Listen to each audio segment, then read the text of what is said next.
As the only events and media company dedicated to promoting nature-based businesses and organisations through design, Planted is committed to effecting climate justice through inspirational and educational editorial content. Through our series of talks and events, we aim to make the commercial case for sustainability, exploring how food production, farming, architecture, design and nature can combine to create a cleaner, greener, healthier future. This talk, which has been generously sponsored by Riverford Organic Farmers, is titled Wasteland and Sea. Our river systems and marine life are being poisoned by runoff from agriculture and mismanagement of sewage and other waste. What we put into the soil eventually works its way into our rivers and seas with hugely damaging consequences. Damaging microplastics, a byproduct of mass consumption of cheap single-use plastics and other sources of toxic packaging, are now endemic in our watercourses, as is, of course, raw sewage. The damage to the food chain is epic. But how big is the problem and what are the solutions? And I'm delighted to welcome today a wonderful lineup of guests, expert panellists whose passion, knowledge and shared common ground of nature and the environment should ensure a fascinating hour of discussion ahead. First to my left, Zach Goodall, who is Head of Sustainability at organic vegetable box company Riverford, where he is leading the company's Planet Action programme of projects to tackle the climate crisis, to encourage biodiversity and invest in the future of sustainable farming. He has an MSc in food security and sustainable agriculture and studied agroforestry systems and soil health. On the far side, Johnny Palmer is a passionate river quality and water access activist. He believes rivers are vital to building healthy communities and helping people to connect with nature. This has led him to purchase the Whalley Weir River Island in the Cotswolds and found Swim Bristol Harbour. Mark Shaw in the middle has worked in packaging for over 33 years and has been fundamental in the development and accreditation of Parkside's home compostable packaging, utilising his experience in inks, adhesives and substrates. Mark is also involved in the development of paper recyclable, plastic recyclable, easy open and reclosable flexible packaging. Welcome all of you guys here today. Thanks very much for your time. We're really grateful for you being here at Planted. Thank you. So perhaps we should start off by just hearing a little bit about yourselves. Zach, if I could start with you. How did you become the head of sustainability at Riverford, and perhaps going right back, what was the thing that really engaged you with getting involved in environmental issues? So it kind of started after I'd been studying environmental sciences at uni and went away on a trip to California and the west coast of America. Found myself in the Central Valley, and this is a place where America produces something like 25% of its food in some years. And there are communities there that they don't drink the water. They can't drink the water because of the pollution that's coming from the agricultural areas. The landscape is barren for everything but agriculture. And it just really hit home how it is one of the biggest, if not the biggest contributor to environmental impact.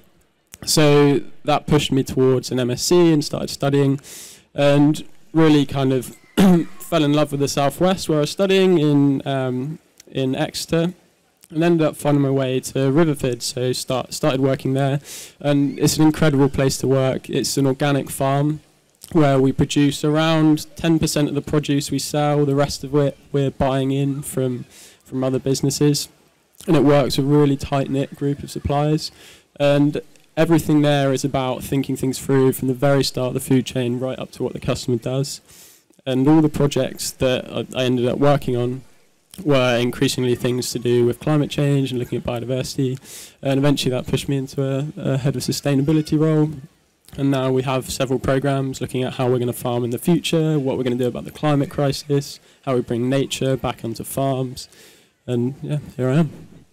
Thanks very much, Zach. Mark, what about yourself? What was the thing that engaged you most with environmental issues as you were moving in, up in the world? Obviously, I work in the packaging industry, so we make plastic, and one of the issues is the lack of infrastructure. And I wanted to, what really engaged me was wanting to develop an alternative to these plastic solutions that would be generally compostable and home compostable.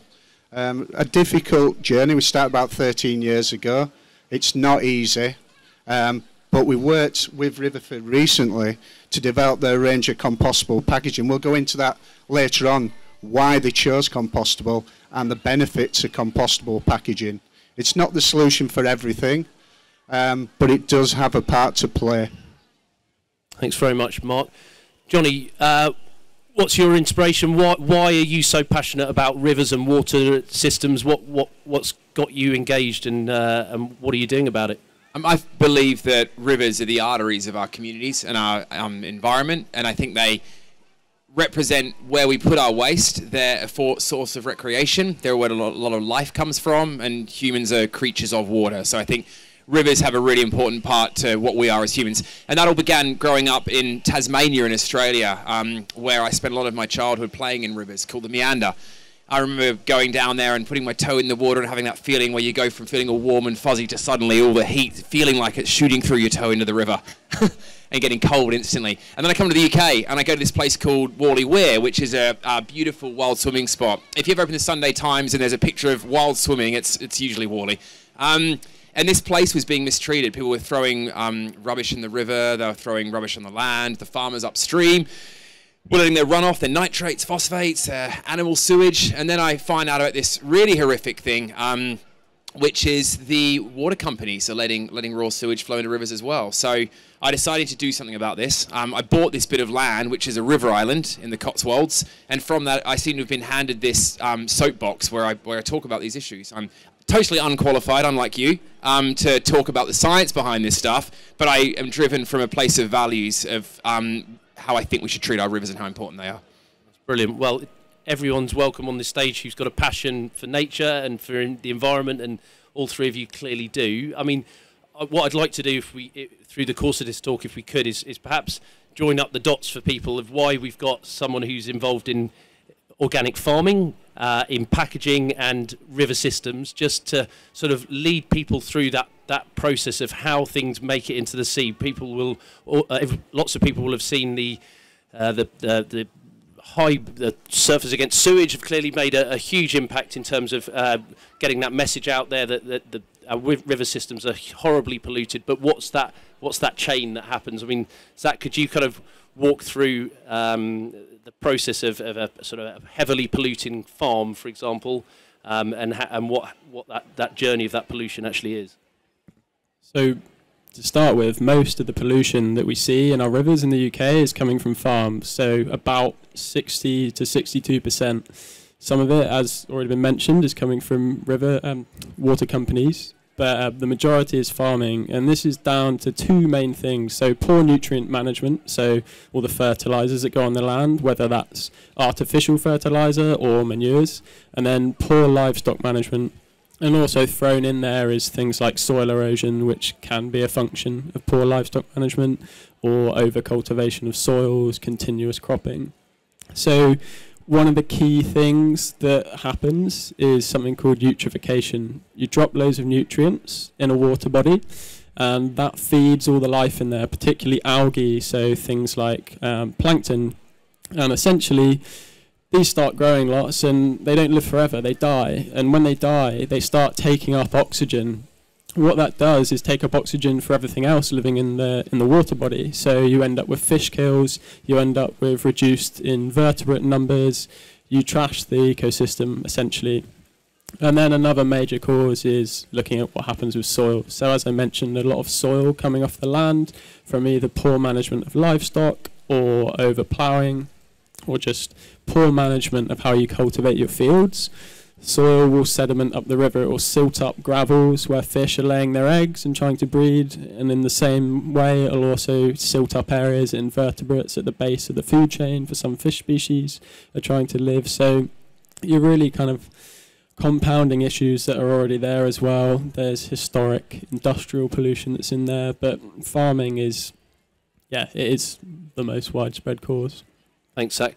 Mark, we'll come to you about the importance of where composting fits into this, and where obviously the processing of the food to the consumer is so important, and where you've partnered with Riverford on that. But Johnny, if I could just come to you on this one, if in particular, but what does it, as a wild swimmer, someone who loves getting in the water and just enjoying that connection with nature that is kind of unique to swimming in wild spaces, it's not something that's particularly easy to do, and we'll come on to access to nature a bit later on if that's all right as well, but specifically describe the experience of swimming in a river that is essentially being heavily polluted by farming chemicals, as Zach's just interestingly described, and indeed raw sewage. Well, first up, respect to these guys for actually fessing up on the sewage issue, confronting it, and even having the data that shows that farms are bad. I think that kind of conduct of business is amazing, because they're not ashamed of this. They're confronting it and talking about it. So big respect for them. Clap, clap, clap. Yeah, cool. As for swimming in rivers that are polluted, I think that most people swimming in rivers, we actually want to be part of nature. We don't mind nitrates and phosphates and even a dead fish floating down. In fact, last summer at Worley, I had to drag a dead sheep out of the weir and bury it. As wild swimmers, we're kind of okay with that. What we're not okay with is swimming around in other people's poo. And this is where the water companies come in. This is a major topic for people like Surfers Against Sewage. We find that disgusting, unacceptable, and it shouldn't happen. So that's where our main focus is as swimmers. Even though there's probably scientific merit to we should be focusing more on agriculture, it's the sewage that we're most worried about. That's interesting. I mean, Mark, for you, in terms of the compostable side of things and trying to fit this in, I mean, essentially, a lot of your inspiration comes from, going back to Zach's point, improving the soil quality, because if you basically degrade the soil, the runoff becomes worse. The UN have talked about potentially 60 harvests left, but what benefit is the packaging that you've created in actually enabling that soil health? So as we all know, as all gardeners know, compost is vital for soil health because it helps put biomass back into the soil. So for sandy soils, it helps them hold on to water, and it helps the nutrients go into the soil, into the roots. And for clay soils, it helps break it up and aerate it. The importance of compostable packaging, it's a conduit to get organic matter back into composting. For the Riverford product, they're really eco-conscious. Wherever possible, they've tried to get rid of packaging. If you don't need it, don't use it. But they realise that quite quickly that certain products, certain perishable goods, need to be packed, because if they're not, they go off too quickly, and you add to food waste. And food waste, the amount of carbon that's used to grow, transport, store, and then dispose of food waste is far greater than the packaging that's used to pack it. And the packaging also helps stop contaminants. It allows you to put allergy advice, best before dates, etc. So it's vital. So certain areas packaging's needed.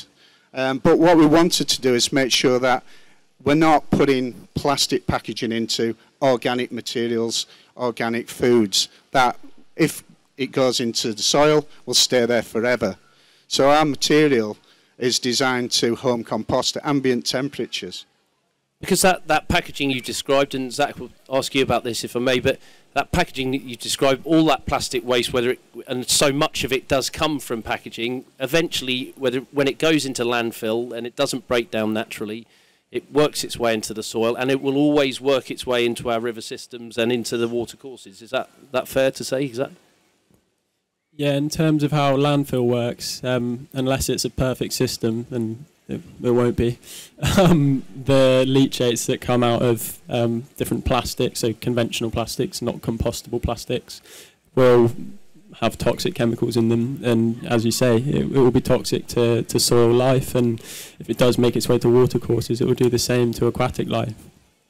So Riverford's association with Parkside, I mean, you've got some of the Riverford product on the stage here, and the Parkside product as well. Can you talk a little bit about it, and what's so unique about the way that Riverford delivers its goods and vegetables to the consumer? Yeah, sure. So we came from two positions on this. One, knowing that obviously plastic used however you like is not necessarily the best way to go about packaging, but we also had a lot of customer pressure, and obviously coinciding with Blue Planet, and that pushed us to start looking at what alternatives there are. So we started off at the top of the waste hierarchy and made sure that we were removing as much packaging as possible. And this was lengthy, but it really was as simple as testing, what products have we got in packaging that are already pretty hardy and can take being handled, put into boxes, delivered to a customer, and ultimately used without packaging. So examples would be, a shame to say it, but at one point we would have, for ease of handling on things like swedes that are really tough and hardy, we would have plastic bags on them to make sure that we can deal with that. We cut all of that out. We made sure that we were scrapping where possible packaging for convenience, and then making sure that the quality was correct. So we're really removing as much as possible. And then once you get out of that, you can start looking at other alternatives. So you can say, how can I package something in an alternative material that's also relatively simple? So, for example, we've got cherry tomatoes and other similar products will go in punnets like this. So it's a moulded board made up of some virgin fibres, but also some recycled. And essentially, you'd see a lot of products like this, particularly in supermarkets, in plastic packaging. So that's a good way to swap out, basically. And then a stage further, there's some things that we just can't put in cardboard or paper because it will dry them out. So leafy products, so this is spinach, but same goes for some kales, but definitely things like lettuce and herbs. They're too delicate to put in anything but something like this that's going to have to go through the supply chain and get to the customer. So we needed something that had the right kind of barriers, essentially, that would allow it to breathe, that would keep it fresh, and wouldn't do what Mark just described and end up creating more of a problem if you tried to put it in something like paper and it created a load of food waste. So that's kind of where we got to, and that's how we ended up working with Parkside. But why are we in the UK seemingly kind of uniquely bound to wrapping everything in plastic? It seems you go to the continent and you see market stalls which are just selling produce, but we seem obsessed here with wrapping everything in single-use plastics, which eventually finds its way into Johnny's rivers. Yeah, well, we all live now in urban environments, towns, cities. We all have busy lifestyles. And we're very reliant on supermarkets, and we want to be able to buy a wide range of foods 24 hours a day in some places like London. It probably needs a consumer change back, and going back to some, like places like Spain and Italy where we buy just fresh food that's not packed. But there'll always be certain products, because of the supply chain, will need some sort of form of packaging. And, it does help keep down food costs. The longer it stays in the supply chain, the better chance it's sold, the less chance of food waste.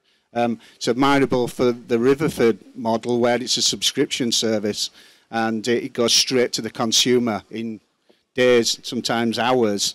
And I think that's great, but for supermarkets, that's difficult. So that's why they wrap it in food. A perfect example is grapes in a supermarket. If it's just an open box and consumers had free for all to take the grapes out, half of it would be wasted. Zach, Johnny's talked about the water companies and the lack of accountability that is clear and evident in terms of what they're pumping into the rivers and ultimately into the seas. I mean, why do Riverford care? Why do you actually bother to do this when presumably it costs you more money and it's commercially more challenging? A big part of why the business was started was as an alternative to supermarkets. So starting with farmers not being treated the way that they are unfairly often by supermarkets, but also trying to give the consumer that alternative to something that really can make a difference to how we manage our land. So we see it as worth it because obviously there's the financial element to it, but you're also helping build ecosystem services at the same time. If we're doing things that put more trees on the land and are better for soil health, then we're building natural capital at the same time as financial capital when we sell products to people. And then in the same way with the packaging example, yes, it is more expensive, but we want to demonstrate that it is possible to create those systems that can use alternative packaging, that there is a way. And unless it gets off the ground and the economies of scale take hold, it's never going to get any cheaper. So someone's got to do it. So, yeah. Well, good on you for doing it. And I'm certainly personally a huge admirer of what Riverford do, and at Planted we're absolutely proud and delighted to be promoting you guys as an organisation. You've mentioned customer demand. I mean, Johnny, coming to you as the kind of end recipient in that, if that's the right word, of someone who goes headfirst into the rivers. It's not something that we get a lot of opportunity to do living in urban spaces. There's a horrendous lack of access to rivers and coastal paths and what have you in the UK, predominantly rivers. But I know you've talked about not wanting to swim in other people's sewage. That's pretty stark and obvious why that is the case. But it must also concern you, the toxicity of the water even before the sewage has gone in there. Yeah, on the packaging front, it's not just the rivers themselves, it's the land around them, because that's how we access the rivers, of course, and whatever's on the land might end up in the river. So at Worley, we have a lot of retail packaging waste, cans, plastic bags, and so on the land. So the bit I can add to that one is the accountability of retailers with their own waste. Why do retailers use the packaging they use? I suspect, and you're the experts, that they use what they use because it makes the most money, right? Fair comment? Yeah, it's so that they can make most money out of the product, you know, either by lack of waste, so they're not chucking it away, sure. And unfortunately they will use the cheapest form of packaging they possibly can. But then for all of us here, we as taxpayers are generally paying for the disposal of that waste. Down at Worley Weir, Baines Council kindly provide bins. That's our money as taxpayers. So the taxpayers, if you follow the money, are subsidising retailers' profits because they're doing things to maximise profits with the externality of us paying to get rid of their waste. I find that bizarre. I mean, it's a really interesting point. I mean, going back to you, Zach, again, accountability of what you do. I mean, that's a big part of what Riverford do, isn't it, in terms of just not going, we're going to use the cheapest product and to hell with the consequences. Yeah, and I think it really comes back to the fact that there's no such thing as cheap food. And this isn't to say everyone should be paying a huge amount for food or a massive proportion of their income, but what we're seeing at the moment is lots of food being produced cheaply in a financial sense, but there's plenty of studies out there, really good one by a group called the Sustainable Food Trust, that show that the hidden cost of food is there very starkly. For example, every pound that is spent on food that is produced in an environmentally insensitive way, you're also incurring another pound of cost through things like burden on the NHS. If food is over-processed and high in sugar, you're incurring things like the cost to strip nitrates out of water from the waters that we need to drink. There's a whole host of things that are happening in the background that mean that exactly what's just been said, that we're not really producing food cheaply, even though it is cheap in essence for the companies and the people consuming it. The environmental burden is already happening elsewhere. I think that's almost like an economic model thing. We're not paying the real price for anything. We're externalizing the real costs. And the economics model I was trained in is all about if you can't measure it within your P&L, it's an externality, therefore we don't care, it's over there somewhere. So I wonder if the next phase is all of us starting to pay the real price for things, quantifying a financial or carbon cost to everything we do, and then we can really realise that our £3 chicken was probably more like 15 quid. Yeah, this is something that we're looking at already, actually. So having an internal price for carbon is one such example. Carbon's probably the thing that's been monetised most effectively in recent years. It is coming for things like nature and clean water, but in terms of widespread monetisation of an environmental burden or service, carbon is the one that's had the most exposure. And yeah, I think it's a good thing. I think people can't value ecosystem services and nature in some way, and I'm guessing it's going to have to be monetarily, then how are we going to value it and make sure that it's given the credence it needs in the food supply chain and other supply chains.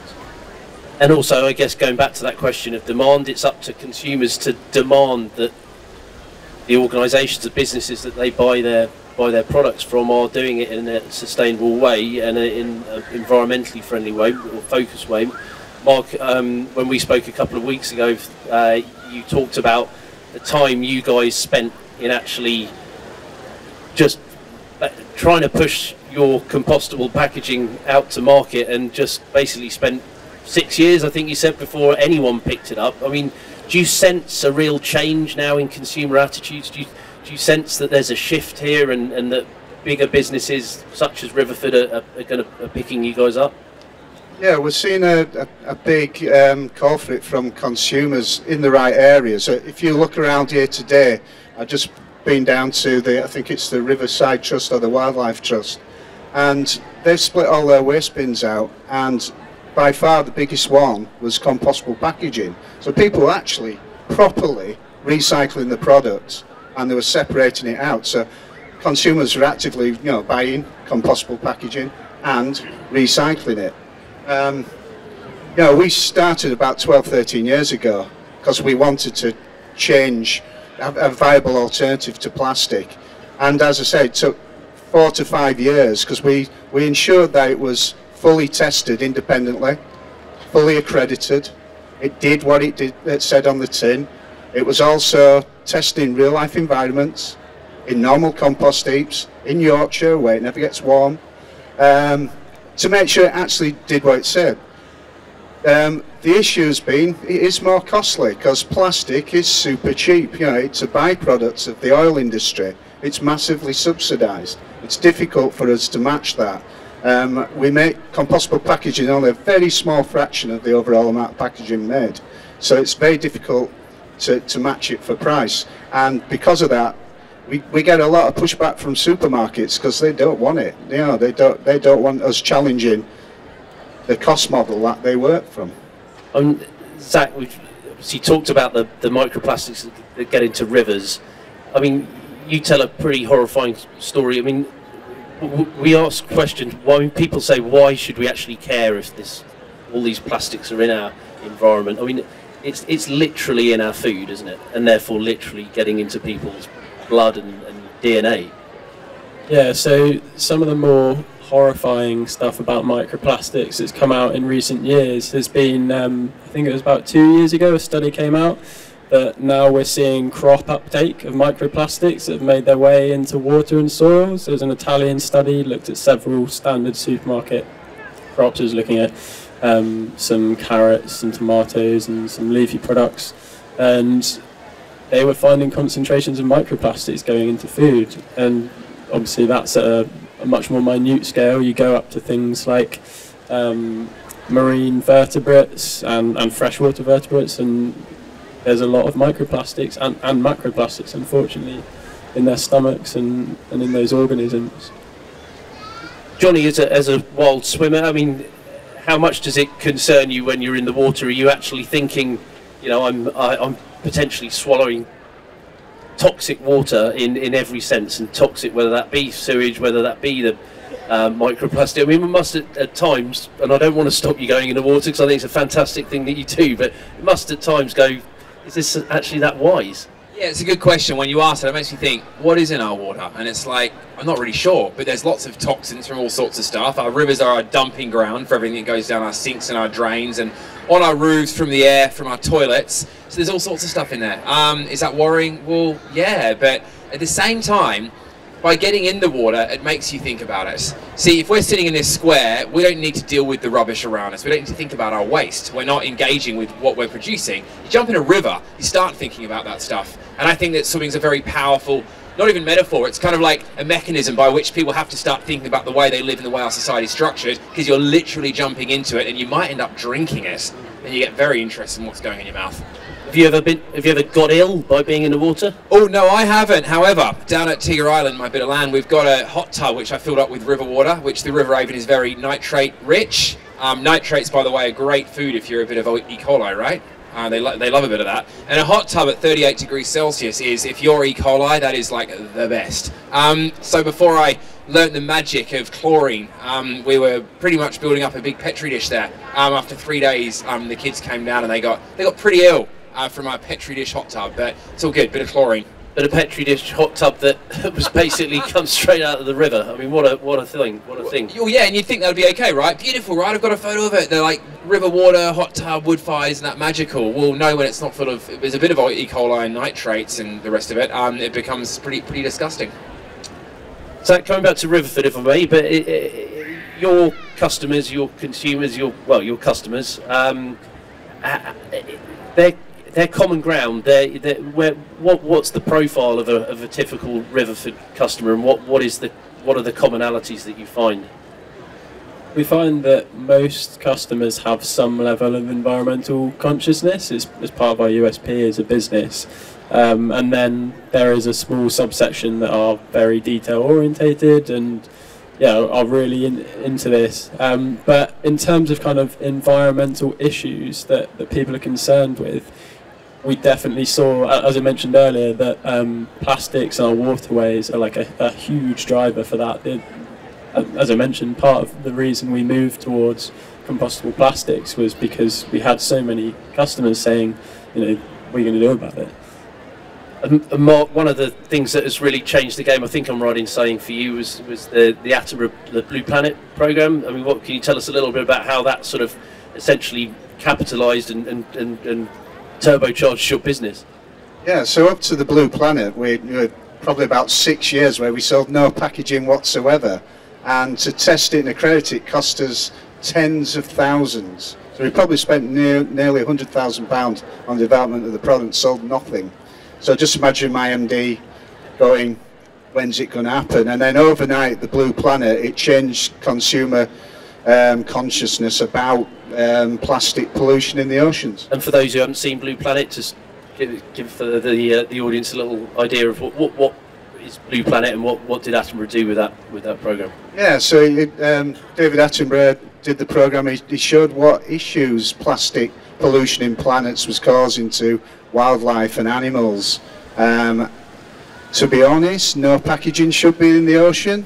It is an infrastructure and a human behaviour problem, but the problem is if they get in there, they stay there forever, or a lot, tens of years.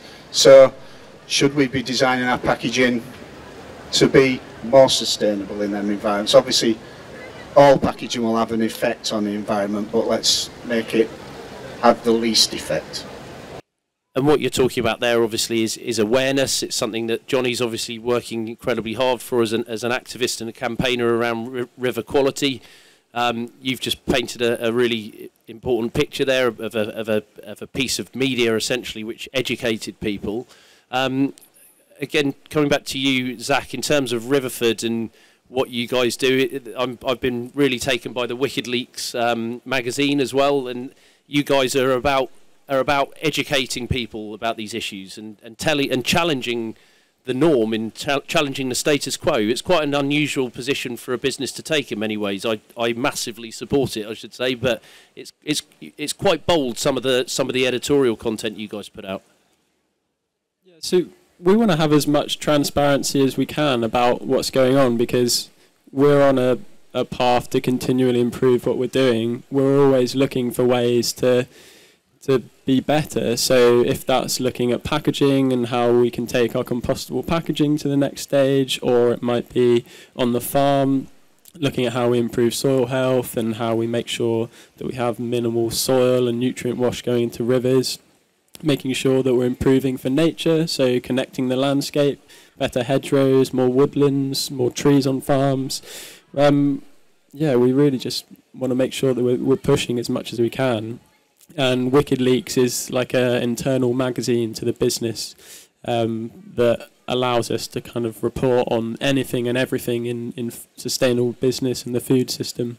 So yeah, I'd encourage everyone to go and have a look online. It's got everything from sustainable finance right up to things about biodiversity, packaging, yeah, the whole lot. And we've got some copies of WikiLeaks in the cabin here as well. So if you would like a copy after the talk, please come up to the stage and we can hand out some WikiLeaks magazines. Johnny, I know you started talking off about swimming in other people's sewage, but as someone who's not afraid to have tough conversations with people and recognising the fact that farming is a massive part of the problem here, what conversations are you having around your land in Whalley Weir and the river that you have a literal piece of? But what are the conversations you're having with farmers around there, and do you see any change happening?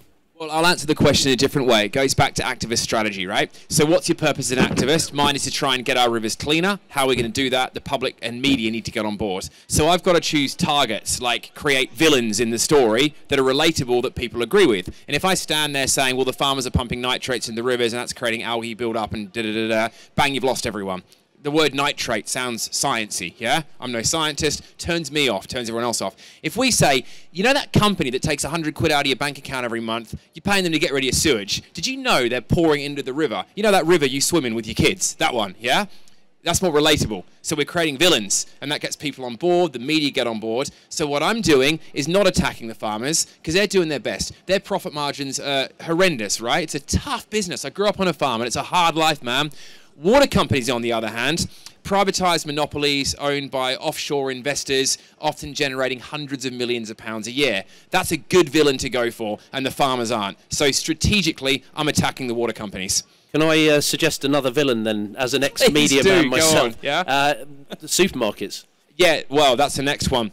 I mean, like I touched on earlier, the rubbish that's dumped on the land by where everyone swims down at Whalley is just horrendous. You look at this stuff, and I'm like, what I see is a big pile of the detritus of the profit the supermarkets have made being left in our countryside, ruining our land and our rivers. So, yeah, that might be the next campaign. When I've cleaned up our rivers, I'll let you know. Yeah?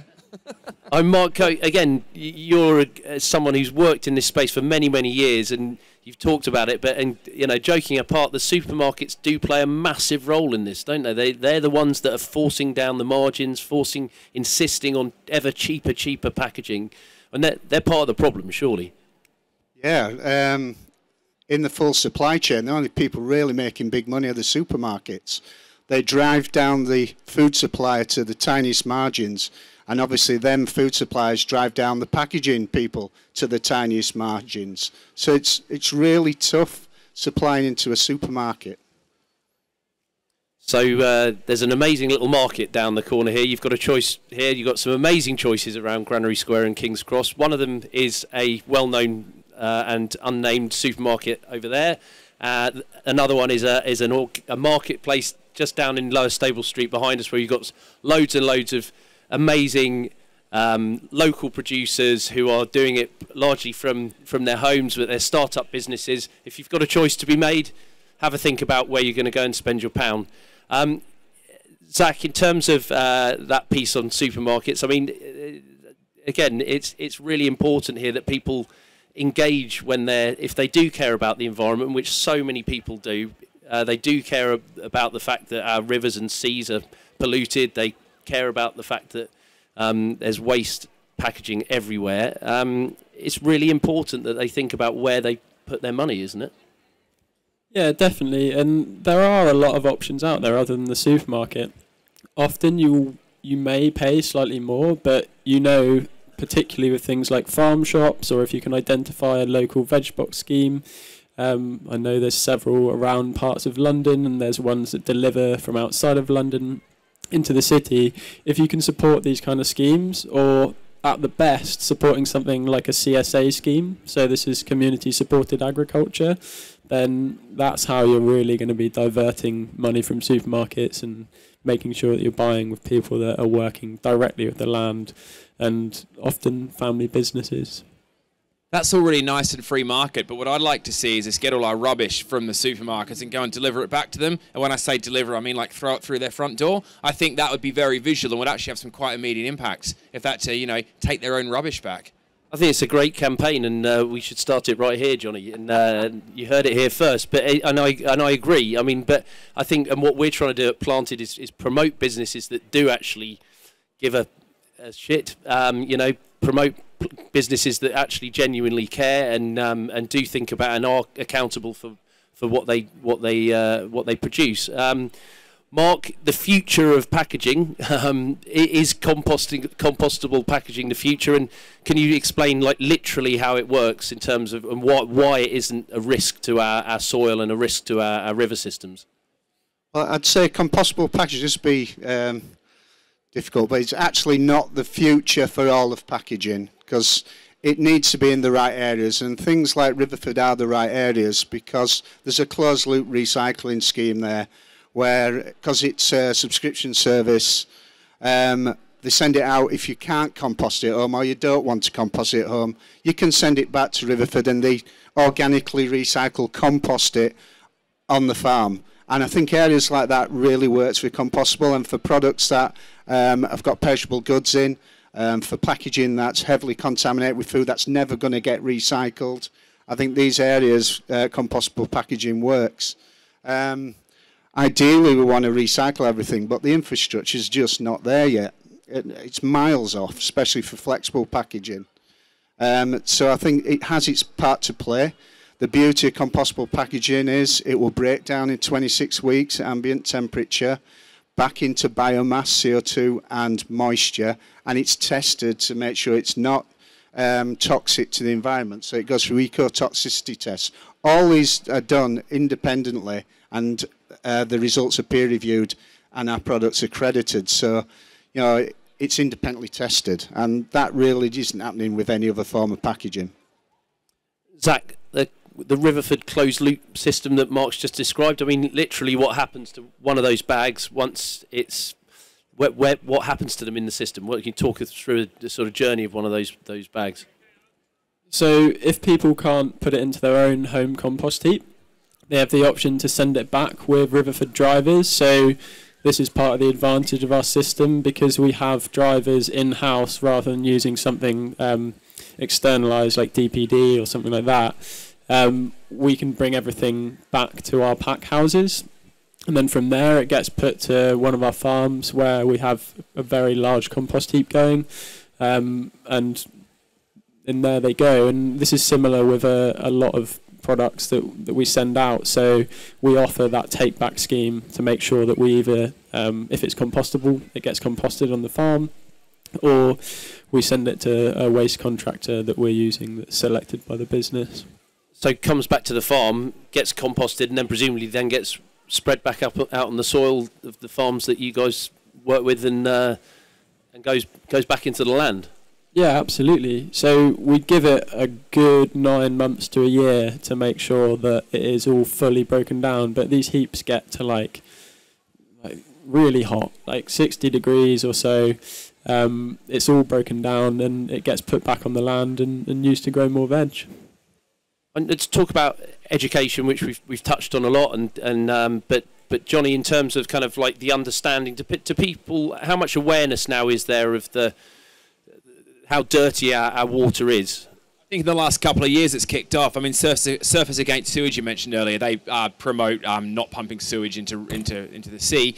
They've done really good stuff, but in the last couple of years it's really kicked off. I think this year was a big one, actually, because we had that dry patch, and then we had a lot of rain, and all the sewage plants got overflowed, and suddenly that kicked off in the media. So I think it's in the zeitgeist now. I hope lots of people here are aware of our river sewage issues, I hope.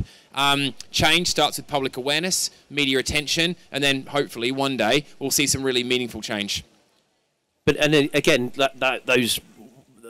when the rain comes too hard, it's too hard. It's become almost a sort of habitual discharge of wastewater that's going into the rivers, and that's also happening with runoff from farms as well. Yeah, it will do. And also, this is an interesting fact most people don't know. You'd think when it's been really dry, the rain hit the ground, it would soak it up really quick. Not the case at all. When it's dry, the water just shoots straight down the ground. It'll rip everything off your farm, take soil off the ground, take manure, everything, and runs it straight into the rivers. So one of the worst times to get in a river is after a heavy downpour after a dry period. And Zach, I guess having genuine organic matter and Riverford being an organic business, working with organic farmers, what are the benefits for the soil, literally, and therefore by extension the rivers of actually farming in an organic way rather than using synthetic fertilizers and inputs like that? So organic will put a lot of organic matter, so life, back into the soil, and it builds a lot of structure. It allows water to be held better in the soil. It allows nutrients to move through the soil more effectively. And what you have with organic is more recycling of nitrogen. So already you're able to absorb more water when heavy rains and potential flooding happens, because you've got healthier soils because of the way you're farming them, but also with less nitrogen in the system because you're recycling it, you're using compost, you're using animal manure, compared to conventional agriculture where you're adding lots more nitrogen, and it's obviously in a reactive format, so it can be taken up by the crops. Anything that's excess there will be leached out really easily, so rains will just take that either overland, as just been mentioned, or it'll go through groundwater.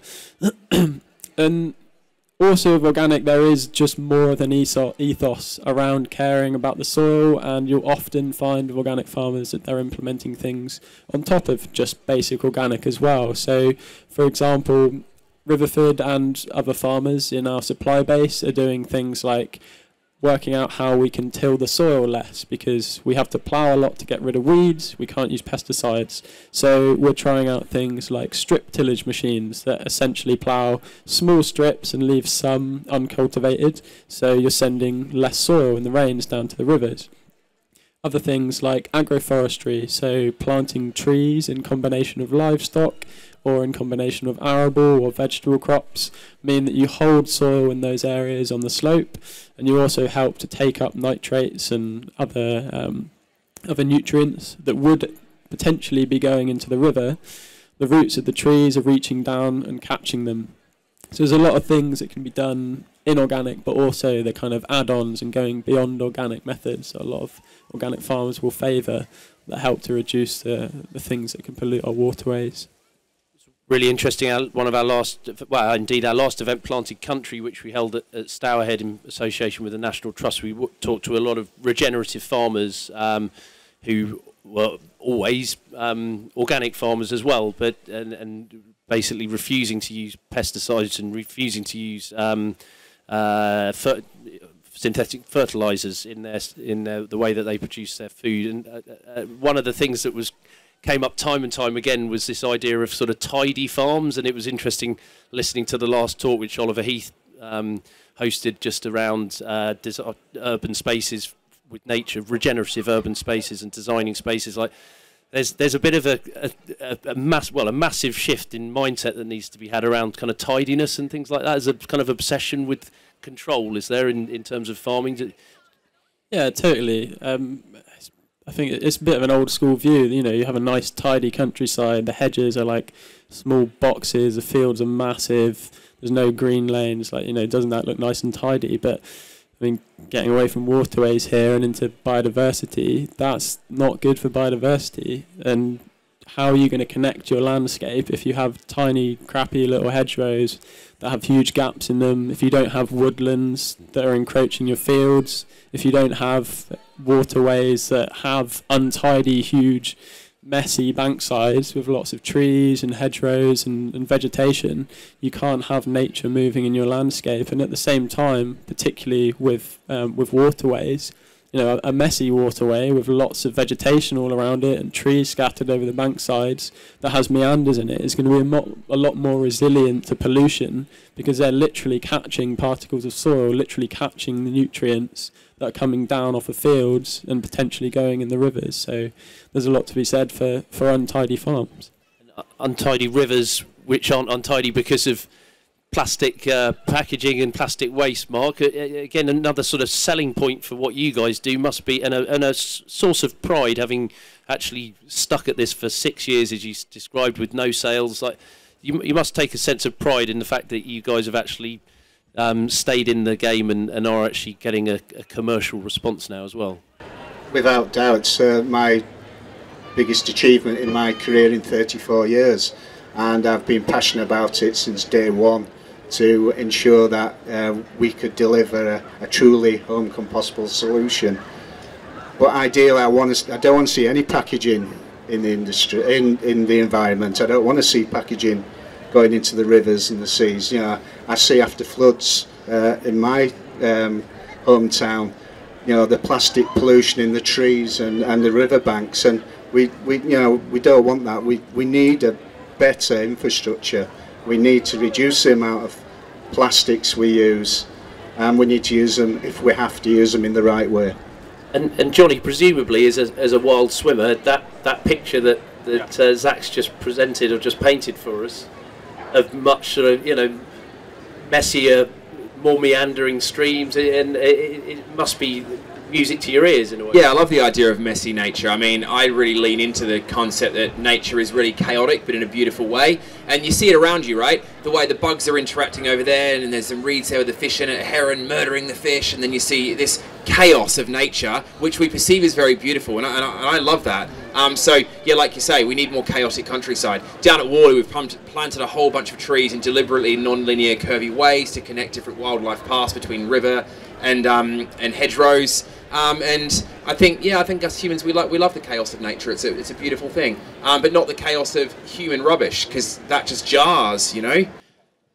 Well, I love that, and I think that's actually a great way to end what's been an absolutely fascinating talk, guys. I love the idea of a more chaotic countryside, less order, less tidiness, more organic farms, less plastic waste. So all you guys are doing your own bit in your own way, different ways, but equally important in many ways, to protect the environment, to protect nature, and more power to you for doing what you do. So thank you so much to all my guest panel here.